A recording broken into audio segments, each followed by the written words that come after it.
नमस्कार दोस्तों। ABC online platform पे मैं डॉक्टर राकेश भाटिया आपका हार्दिक स्वागत करता हूं। आज हम पुनः सभ्यताओं के बारे में पढ़ेंगे। पिछले क्लास में हमने कालीबंगा, रंग महल और उससे पहले की क्लास में हमने प्राग राजस्थान के बारे में विस्तार से चर्चा की थी।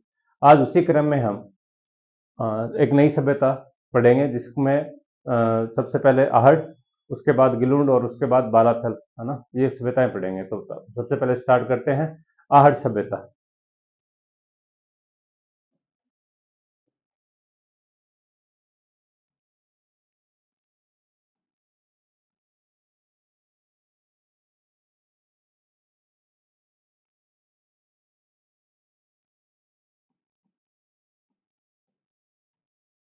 आहट सभ्यता।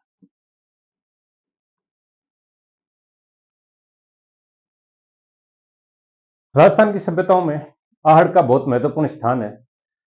सबसे पहले हम इसकी चर्चा करें तो ये राजस्थान के उदयपुर जिले में अवस्थित है। ठीक है। उस पे उदयपुर में आहड़ एवं अथवा बेड़च नदी के किनारे स्थित है, जिसकी सबसे पहले खोज अक्षय कृत व्यास ने 1953 ईस्वी में की थी। ये बनास नदी के क्षेत्र के आसपास है, तो इसको बनासियन सभ्यता भी कहा जा सकता है। ठीक है। तो अपन इस पर चर्चा कर रहे हैं तो ये बता दें कि आपको जैसे इसके कुछ प्राचीन नाम भी रहे हैं, जैसे आघाटपुर हो गया, अमरावती नगरी हो गया, और वहाँ की स्थानीय भाषा में इसको धूलकोट भी कहा गया है। ऐसे इसके स्थानीय नामों से भी इसको जाना जाता है। ठीक है। जब इसकी खुदाई की गई तो सबसे पहले अक्षय कृत व्यास जी ने इसकी शुरुआत की थी 1953 ईस्वी में। उसके बाद वी एन मिश्र, आर सी अग्रवाल, इन्होंने इसके साथ साथ उत्खनन कार्य करते रहे। उसके बाद 1962 ईस्वी में एच डी सांखलिया जी और मेलवान यूनिवर्सिटी, जो ऑस्ट्रेलिया की मेलवान यूनिवर्सिटी है, उसके एक दल ने मिलकर इसका उत्खनन कार्य किया, जिसमें इसमें बहुत सी चीज़ें मिली। जैसे कुछ यूनान की मुद्राएं मिल गई, मोहरें मिली हैं, मुद्राएं मिली हैं, और वहाँ पे और भी कुछ विशेष विशेष चीज़ें मिली हैं, है ना। जैसे कोई बनाशन बुल मिल गया, या फिर मर्द भांड मिले हैं, काल व लाल व काले मर्द भांड मिले हैं, अनाज रखने के पात्र मिले हैं, तो बहुत सी चीज़ें मिली हैं।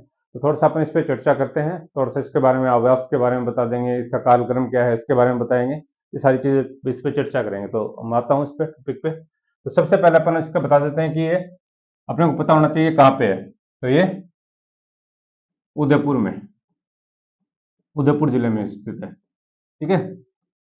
आठ सभ्यता उदयपुर जिले में स्थित है। कौन कौन सी नदी पे है? आयड़ या बेडच नदी पे? बेडच नदी पे। ठीक है। दो बात हो गई, एक तो ये उदयपुर जिले में स्थित है और आयड़ या बेडच नदी पे स्थित है। इसकी खोज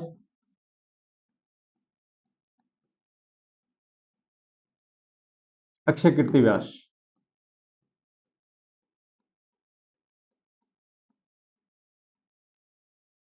अक्षय कीर्ति व्यास जी ने की थी 1952-53 में। ठीक है। उत्खनन का कार्य भी इन्होंने किया सबसे पहले स्टार्ट, उत्खनन कार्य भी इन्होंने ही प्रारंभ किया इसमें। ठीक है। फिर इनका साथ देने के लिए इसी क्रम में, जैसे सबसे पहले उन्होंने 1952-53 में इन्होंने स्टार्ट कर दिया। उसके बाद जैसे आर सी अग्रवाल, रतन अग्रवाल, रतन चंद्र अग्रवाल और वी एन मिश्र, वीरेंद्र नाथ मिश्र, वीरेंद्र नाथ मिश्र,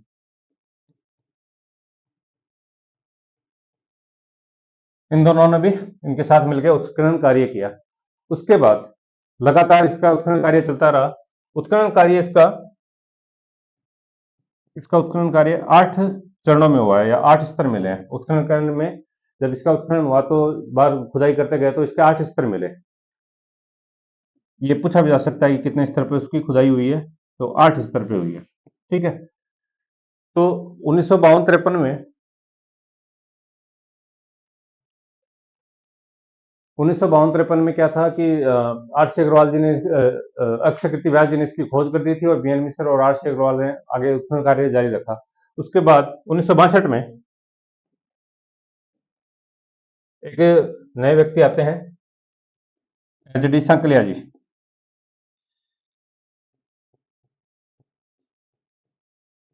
एच डी सांकलिया जी, ये और इनके साथ एक ऑस्ट्रेलिया की यूनिवर्सिटी है, मेलबर्न यूनिवर्सिटी,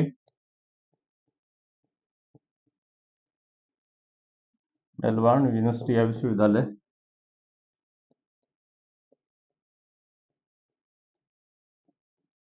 ये दल आता है 1962 में। ठीक है, 62 में एच डी सांकलिया जी और मेलबर्न विश्वविद्यालय का एक दल आता है, वो उत्खनन कार्य करता है। तो ये सारे कुल मिलके 8 स्तर तक इसका उत्खनन कार्य करते हैं। उत्खनन कार्य में हमें बहुत सी चीजें मिलती हैं, जैसे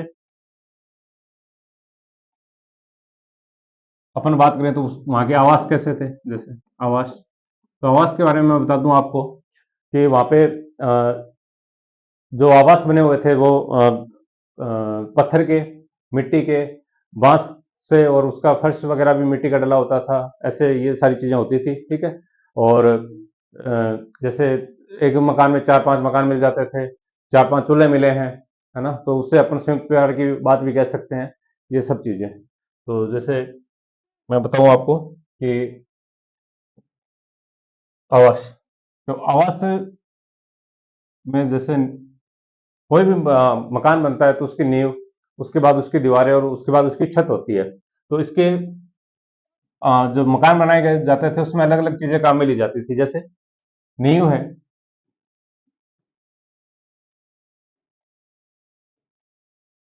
नींव तो पत्थर की है। ठीक है, उसके बाद जो दीवारें हैं वो ईंटों की। ठीक है, और छत,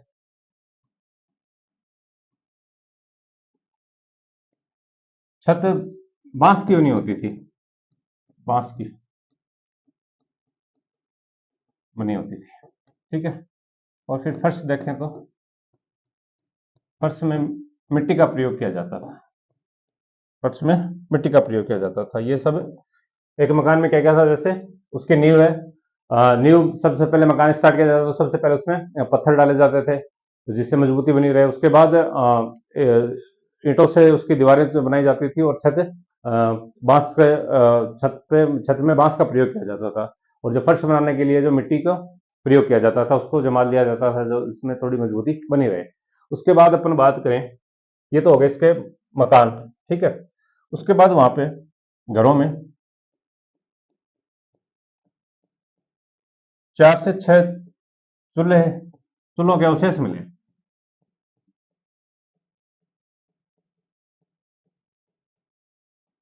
ठीक है? तो एक घर में अगर 4 से 6 चूल्हे मिल रहे हैं तो अपने कह सकते हैं तो बड़ा परिवार होगा या संयुक्त परिवार होगा। ठीक है, एक परिवार में बहुत सारे लोग रह रहे होंगे, तो अपन ये भी कह सकते हैं, क्वेश्चन आ जाए कि संयुक्त परिवार की प्रथा कहाँ देखने को मिलती है, तो अपन बता देंगे आहड़ में। ठीक है, संयुक्त परिवार। अच्छा,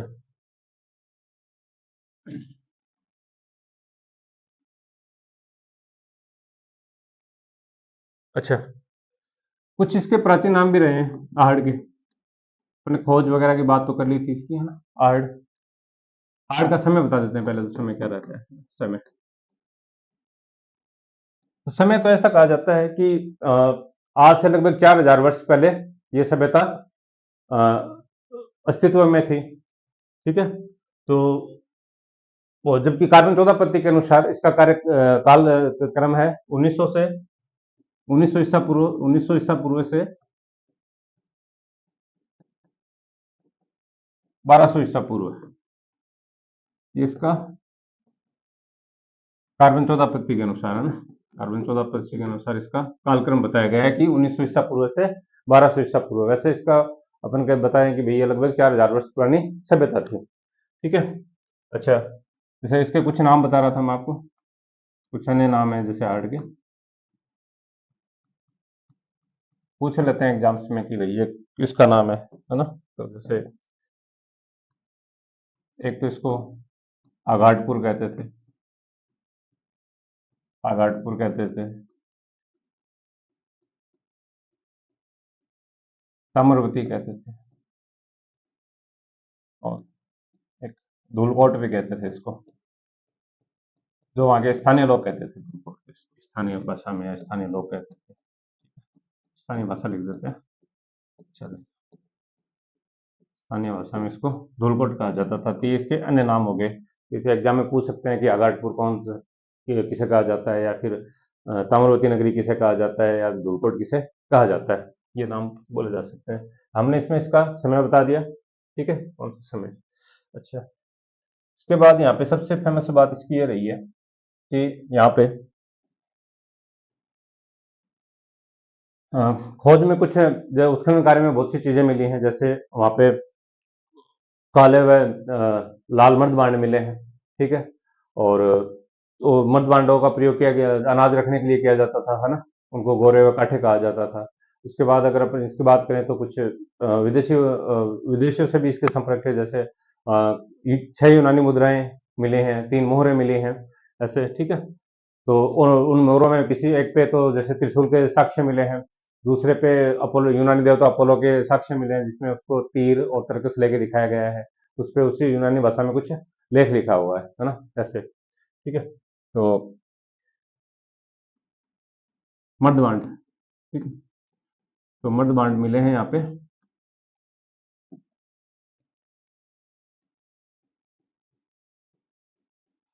काले व लाल मर्दबांड मिल गए, ठीक है। अच्छा, मर्दबांड मिले तो इन मर्दबांडों का प्रयोग दैनिक जीवन में ले रहा था। जो उस समय का तत्कालीन, उस समय के जो नागरिक थे या जो लोग थे, वो उसको मद्य भांडों को अपने दैनिक जीवन में काम में ले रहे थे। तो उससे वजह से खाना बनाने, पकाने या खाने में प्रयोग किया जा रहे थे, या फिर कुछ सामान वगैरह रखने के लिए काम में ले जाते थे। तो अनाज रखने के पात्र मिले हैं, अनाज रखने के पात्र, ये मिट्टी के ही है ना, पात्र, या मर्द भांड भी कह दो इनको, मिट्टी के हैं तो मर्द भांड। इनको गोरे व कोठे कहा जाता था, कोठे कहा जाता था। ये एग्जाम्स में पूछा गया है कई बार कि गोरे व कोठे क्या है, तो अनाज रखने के पात्र हैं, ठीक है। अच्छा, कोठे कैसे होते हैं, जैसे ये ऐसे मिट्टी का बना हुआ पात्र है, ठीक है, और इसमें यहाँ नीचे छेद रख दिया जाता है।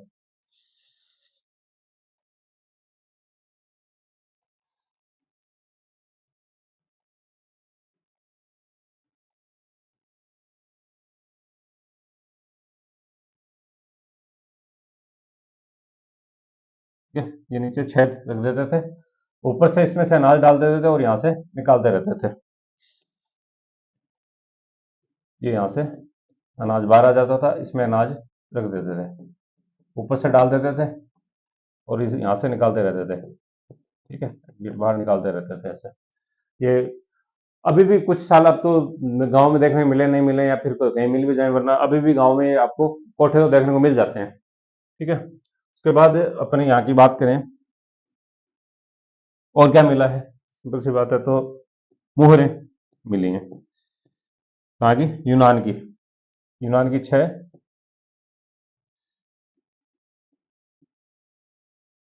6 मुद्राएं व मुहरें मिली हैं, है ना। यूनान की 6 मुद्राएं और 3 मुहरें मिली हैं। अगर यहाँ पे यूनान की मुद्राएं और मुहरें मिलती हैं, तो अपन क्या अंदाजा लगा सकते हैं कि इनका यूनान के लोगों से संपर्क था, ठीक है। और यहाँ पे जो अवशेष मिले वो सभ्यता सिंधु घाटी सभ्यता के समकालीन है। तो अब इससे दो बातें होती हैं, एक तो यहाँ के लोगों का सीधा संपर्क था यूनान के लोगों से, और संपूर्ण सभ्यता का भी यूनान के लोगों से संपर्क था, ठीक है। तो ये 6 मुद्राएं मिली हैं।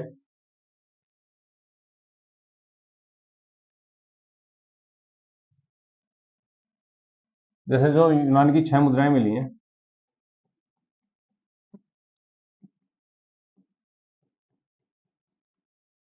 यूनान मुद्रा, उनमें से एक मुद्रा पर तो त्रिशूल अंकित है, त्रिशूल, ठीक है, तो त्रिशूल अंकित है एक मुद्रा पे। तो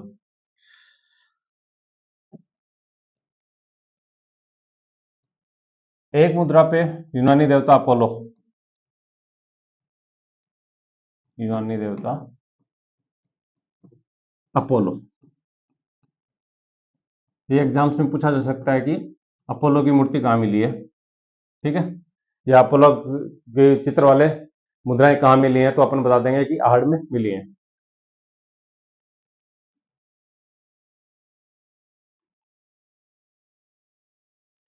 ठीक है, अपोलो की अपोलो की अपोलो का चित्र है ना, अपोलो का चित्र,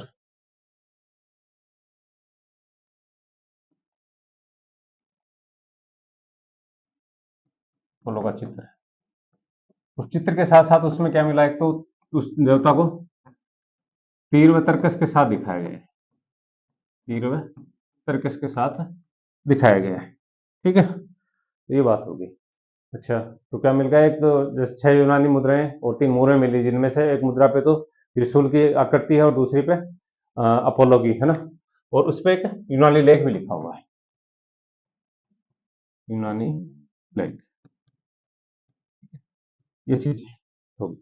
उसके बाद अपन बात करें, अच्छा, उसके अर्थव्यवस्था में की बात करें कि भाई जैसे मुद्राएं मिल गई तो अपन अंदाजा लगा सकते हैं कि व्यापार वाणिज्य अच्छा खासा रहा होगा, तो अपन उस पर चर्चा करें तो अब देखें कि उस समय की अर्थव्यवस्था कैसी थी। अर्थव्यवस्था अर्थव्यवस्था वहां की अर्थव्यवस्था मुख्यतः पशुपालन पर आधारित थी। इसमें थी बेसिकली पशुपालन पर आधारित थी। ठीक है, और जहाँ जैसे यहाँ के अपने उत्खनन कार्य में यहाँ पे जो चीजें मिली हैं, जैसे पत्थर से जुड़ी हुई चीज ज्यादा मिली है, तो अपन इससे एक अंदाजा ये भी लगा सकते हैं, यहाँ पे पत्थर उद्योग होंगे अधिकतर, ज्यादातर पत्थर उद्योग होंगे, जिनमें जैसे कोई हथियार बनाने के या फिर आभूषण बनाने के, ये सारे किसके, पत्थर के बने हो सकते हैं। ठीक है, ऐसे। अच्छा, और सबसे मुख्य यहाँ पे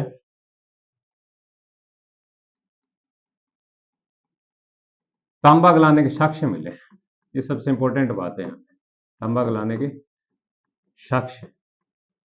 साक्ष्य किसमें मिल सकते हैं, भट्टियों में मिल सकते हैं ना, साक्ष्य या भट्टियां मिली हैं। ठीक है, तांबा गलाने के साक्ष्य मिलने के कारण ही इनको एच डी संकलिया जी ने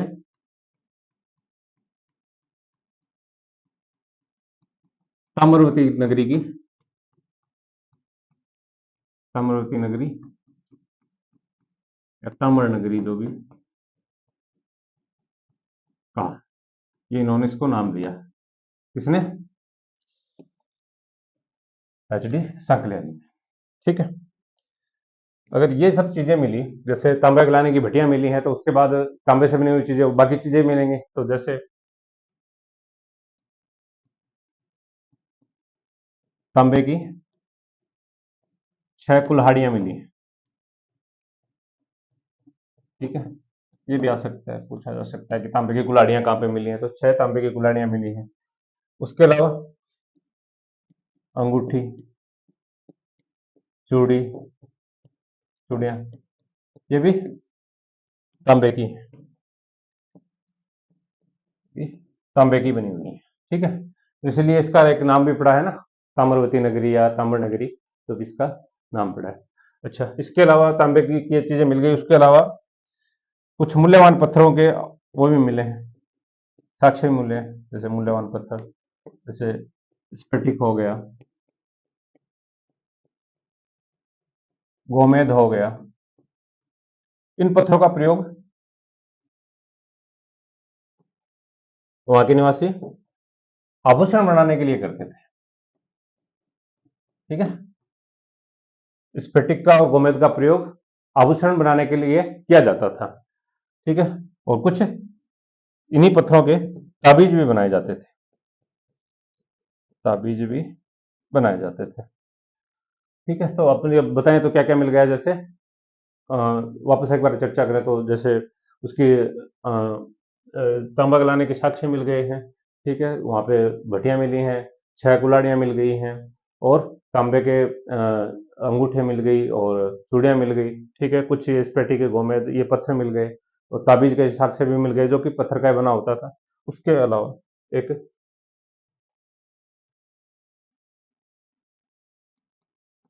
टेराकोटा का बना एक वर्षक मिलता है, यानी बैल।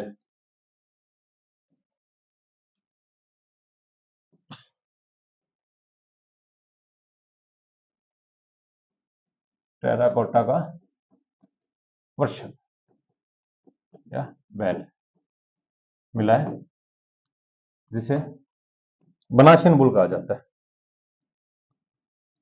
बनासियन बुल कहा जाता है, ठीक है। बनासियन बुल क्यों कहा जाता है कि क्योंकि ये बनास नदी के किनारे आसपास का क्षेत्र था ये, ठीक है। तो उसको बनास संस्कृति भी कहा जाता है, बनास सभ्यता भी कहा जाता है। तो जो बुल मिला उसको नाम भी बनासियन बुल नाम दे दिया गया है, ठीक है। तो ये तो थी अपनी आहड़। उसके बाद अपन आते हैं एक छोटी सी सभ्यता और है, जैसे गिलोंड, ठीक है।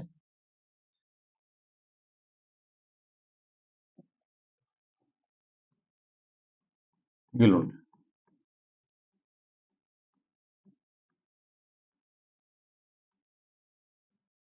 ये भी परीक्षा से बहुत महत्वपूर्ण सभ्यता है ना, परीक्षा के माध्यम के लिए या परीक्षा के लिए बहुत महत्वपूर्ण सभ्यता है गिलोंड, ठीक है।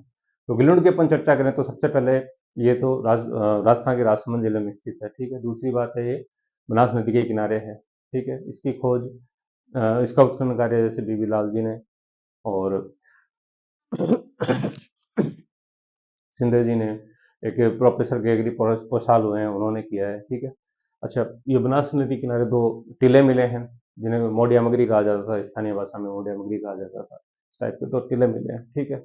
और इसके बात करें अपन, इसका समय कब का है, तो 1900 ईसा पूर्व से 1700 ईसा पूर्व के आसपास का इसका समय है, ठीक है। और ये ताम्रयुगीन सभ्यता है, ठीक है। तो ऐसे तो इसकी मुख्य मुख्य बातें होगी, तो क्या क्या बताएंगे, जैसे ये ताम्रयुगीन सभ्यता है, जिसका उत्खनन कार्य बीबी लाल जी ने किया है, ठीक है। और उनके साथ जैसे ये सिंधे जी हो गए हैं, गेगरी पोसाल हो गए हैं, ठीक है। और ये इसका अपन समय बताएं तो 1900 ईसा पूर्व से 1700 ईसा पूर्व हो गया है, ऐसे इसका समय बता देंगे। और ये राजसमंद जिले में स्थित है। जो दो टीले मिले हैं जैसे उनको मोडिया मगरी कहा जाता है, ठीक है। तो एक तो है कहाँ है, राजसमंद जिले में,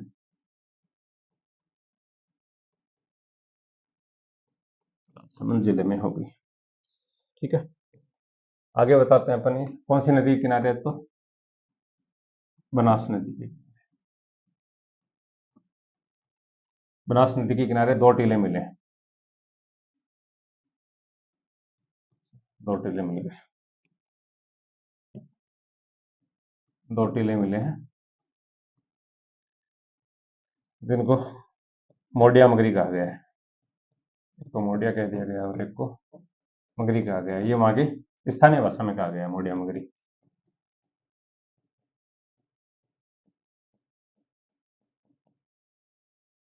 ठीक है। एक सबसे मेन बात होगी इसकी, ये ताम्र युगीन, आहट भी ताम्र युगीन थी, ये भी ताम्र युगीन सभ्यता है।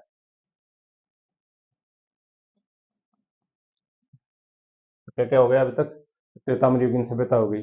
दूसरा अपन कहें कि यहाँ पे दो टीले मिले हैं, जिनको मोडिया मगरी कहा जाता है, और ये बनास नदी के किनारे स्थित है और राजसमंद जिले में, ठीक है। अब बात करते हैं इसके उत्खननकर्ता कौन है। उत्खननकर्ता उत्खननकर्ता की अपन बात करें तो 1951-52 में बीबी लाल जी सबसे पहले इसका उत्खनन किया, ठीक है।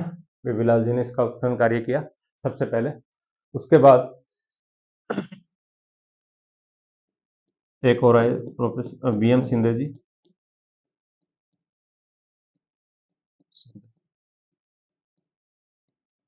और प्रोफेसर गेगरी पोशाल, गेगरी पोशाल जी, ये दो व्यक्ति और भी थे जिन्होंने उत्खनन कार्य में सहयोग किया, ठीक है। ये सहयोगी कह देते हैं। इन लोगों ने इसका उत्खनन कार्य किया, ठीक है।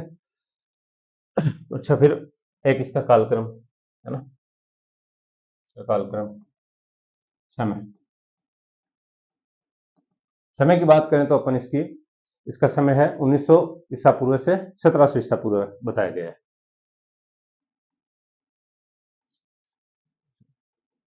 1700 ईसा, ये तो होगी इसकी बेसिक जानकारी। अब बात करते हैं कि अपन को यहाँ पे क्या क्या मिला है, जो कुछ विशेष चीजें मिली हैं जो इसको और दूसरी चीजों से या दूसरे स्थलों से अलग करती हूँ। तो जैसे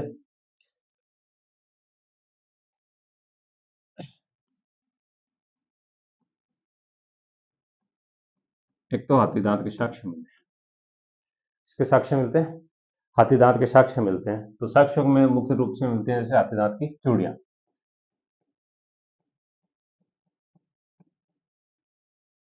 ये कई बार पूछा गया है, इंपॉर्टेंट है। ये हाथी दांत की चूड़ियां कहाँ मिली हैं। उसके अलावा यहाँ से मिट्टी के खिलौने भी मिले हैं, जिनमें हाथी का, ऊंट का, कुत्ते का, इनके खिलौने भी मिले हैं।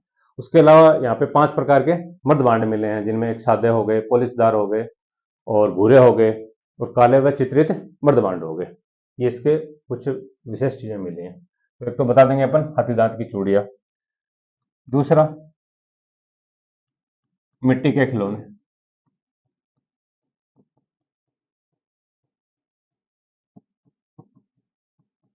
मिट्टी के खिलौने मिले हैं। तो किस किस के मिले हैं, जैसे हाथी, ऊंट, कुत्ता, इनके खिलौने मिले हैं। तो अपन ये बता सकते हैं कि कई कई बार क्वेश्चन आ जाए कि भाई ये कहाँ मिले हैं, तो ये बता देंगे हाथी, ऊंट और कुत्ते के। और 5 प्रकार के मर्द भांड मिले, 5 प्रकार के मर्द भांड, जिनमें एक तो सादे हैं, दूसरे पॉलिशदार,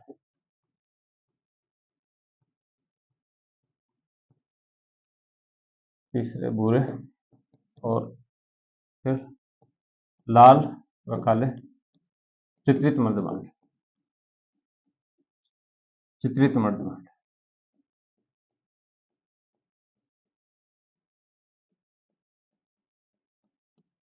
ठीक है, तो ये हो गया अपना गिलुंड। तो इसमें अपन ने क्या क्या बता दिया, इसके बारे में बता दिया कि इसके कौन से उत्खननकर्ता कौन कौन रहे हैं, जैसे बीबीलाल जी हो गए, बीएम सिंधे हो गए और गेगरी पोछाल हो गए। इसका काल बता दिया अपन ने 1900 से ईसा पूर्व से 1700 ईसा पूर्व तारमर युगीन सभ्यता है। उसके अलावा यहाँ पे हाथी दांत की चूड़ियां मिल गई हैं, मिट्टी के खिलौने मिले हैं जिनमें हाथी, ऊंट और कुत्ते के। उसके अलावा अपन बात करें तो यहाँ पे 5 प्रकार के मर्द भांड मिल गए, जिनमें सादे हो गए और पॉलिशदार हो गए, भूरे हैं, काले व लाल चित्रित मर्द भांड है। ये हो गए। उसके बाद एक छोटी सी सभ्यता और है अपने, बालाथल।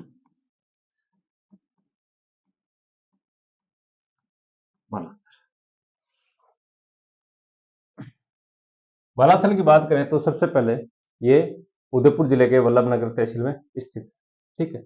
ये भी बनास नदी के किनारे ही है, ठीक है।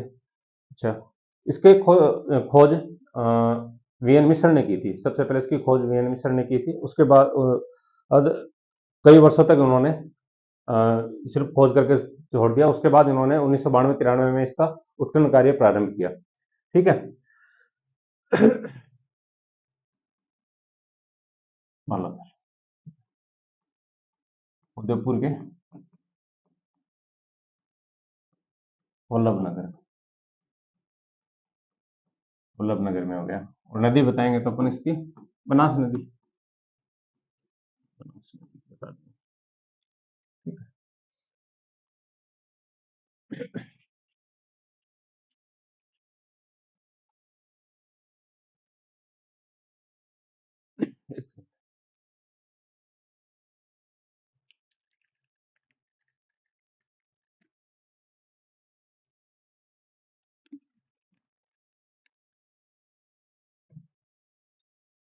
अच्छा, फिर इसके अपन समय की बात करें कि इसका समय कब का है, तो बताएंगे अपन कि जैसे 2350 ईसा पूर्व से 1800 ईसा पूर्व के आसपास इसका समय हो जाता है। उसके बाद यहाँ पे कौन कौन सी मुख्य चीजें मिली हैं, जैसे ये क्या है कि पहले वाली दो सभ्यताएं थी जैसे आहड़ और गिलुंड, वो ताम्रयुगीन थी, ये लोहयुगीन सभ्यता है। एक इसकी एक खासियत है कि ये लोहयुगीन सभ्यता है, ठीक है। और इसके खोजकर्ता बता देते हैं अपन कौन है। खोजकर्ता उत्खननकर्ता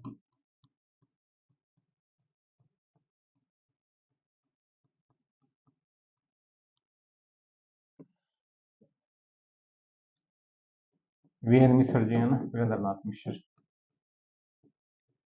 उन्होंने पहले तो इसकी खोज की, फिर कुछ समय बाद उन्होंने इसका उत्खनन कार्य किया। उसके बाद जैसे बताया कि लोहयुगीन सभ्यता है, तो लोहे के सर्वाधिक साक्ष्य मिले यहाँ पे, लोहे के साक्ष्य मिले, ठीक है। साक्ष्य मिले हैं तो यहाँ पे लोहा गलाने की भट्टियां, लोहा गलाने की भट्टियां,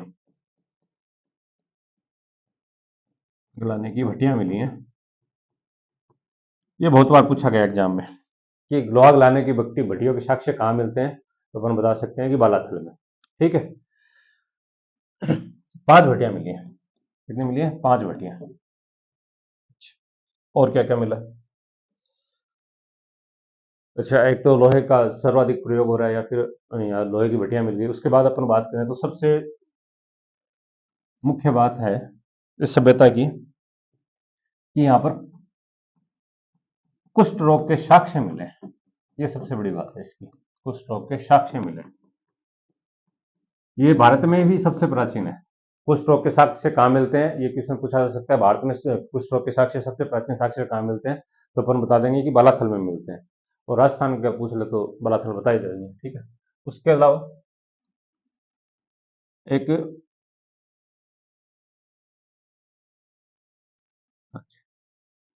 एक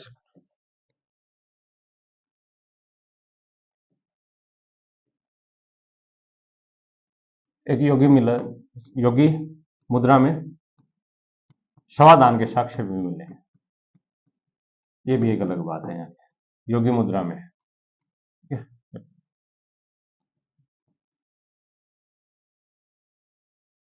योगी मुद्रा में शवादान के साक्ष्य, ये साक्ष्य मिले। ये दो इसकी बहुत विशेष बातें हैं। जैसे एक तो कुष्ठ रोग के साक्ष्य मिल गए, सबसे प्राचीन साक्ष्य मिल गए, और दूसरा योगी मुद्रा में शवादान के। अच्छा, इसके अलावा और भी एक विशेष बात है इसकी, जैसे देता हूँ मैं आपको। एक हाथ से बुने हुए वस्त्र, हाथ से बुने हुए वस्त्र, ये भी है, एक बार पूछा गया एग्जाम्स में, इंपॉर्टेंट चीज है। हाथ से बने हुए वस्त्र कहाँ मिले हैं, तो अपन बता देंगे कि पालाथल में। और उसके अलावा एक 11 कमरों का भवन मिला है, बड़ा भवन मिला है,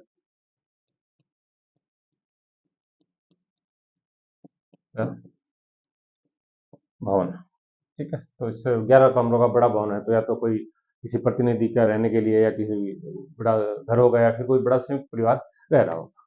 ये सब चीजें होगी इसकी अपने बालाथल की, ठीक है। तो अब तक अपन ने क्या पढ़ लिया? आहड़ पढ़ लिया, गिलवंड पढ़ लिया, और बालाथल पढ़ लिया। एक और छोटा सा एक सलोर है उदयपुर का ही, उस पर और चर्चा कर लेते हैं अपन। वो है पिछवाल।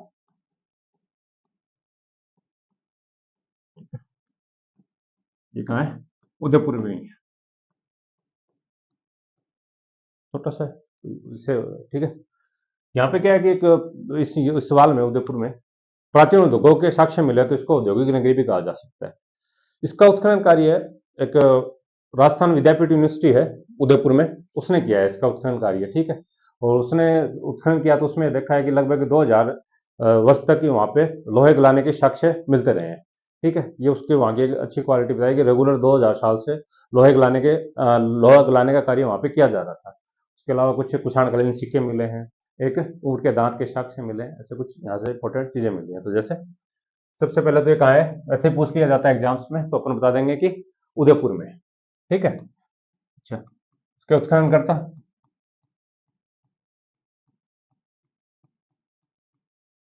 इसके उत्खनन करता है राजस्थान विद्यापीठ, विद्यापीठ उदयपुर।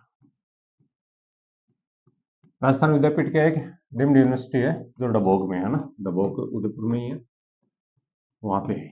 ठीक है, तो उसने उस यूनिवर्सिटी ने इसका उत्खनन कार्य किया और यहाँ पे क्या देखा उन्होंने कि लगभग 2000 साल से 2000 वर्ष से निरंतर लोहा गलाने के साक्ष्य है। लोहा गलाने के साक्ष्य। तो इससे अपन क्या अंदाजा लगा बता देंगे कि ये भी लोहयुगीन लोहयुगीन सभ्यता होगी। ठीक है, लोहयुगीन सभ्यता होगी। अच्छा, और क्या मिला यहाँ से? कुषाणकालीन सिक्के मिल गए। कुषाणकालीन सिक्के और एक ऊंट के दांत के साक्ष्य मिले। ठीक है, तो ये छोटा सा स्थल है इसवाल उदयपुर में, इसके उत्खनन करते हैं राजस्थान विद्यापीठ उदयपुर के है, और यहाँ पे 2000 वर्ष से रेगुलर लोहे गलाने के साक्ष्य मिले हैं। ठीक है, और एक कुषाणकालीन सिक्के मिल गए, ऊंट के दांत के साक्ष्य मिल गए, और इसकी जो खुदाई में उत्खनन कार्य में 5 स्तर के साक्ष्य मिले हैं। 5 स्तर तक बस्तियां थी, ऐसे साक्ष्य मिले। 5 स्तर तक बस्तियां बसी हुई थी। तो इसका मतलब, स्तर का मतलब है कि वो 5 बार बसा होगा, 5 बार उजड़ा होगा। ठीक है, तो ये अपने अब आज अपने किस कौन कौन से, जैसे आहट पढ़ लिया, गिलोड पढ़ लिया, बालाथल पढ़ लिया और इसवाल, ये 4 स्थलों के बारे में आज हमने चर्चा कर ली। आज के वीडियो में अपने इसकी चर्चा की। अगले वीडियो में हम जैसे गणेश्वर हो गया, पैराट हो गया, उनके बारे में, और भी राजस्थान की बची हुई सभ्यताएं हैं उनके बारे में अपन चर्चा करेंगे। Thank you.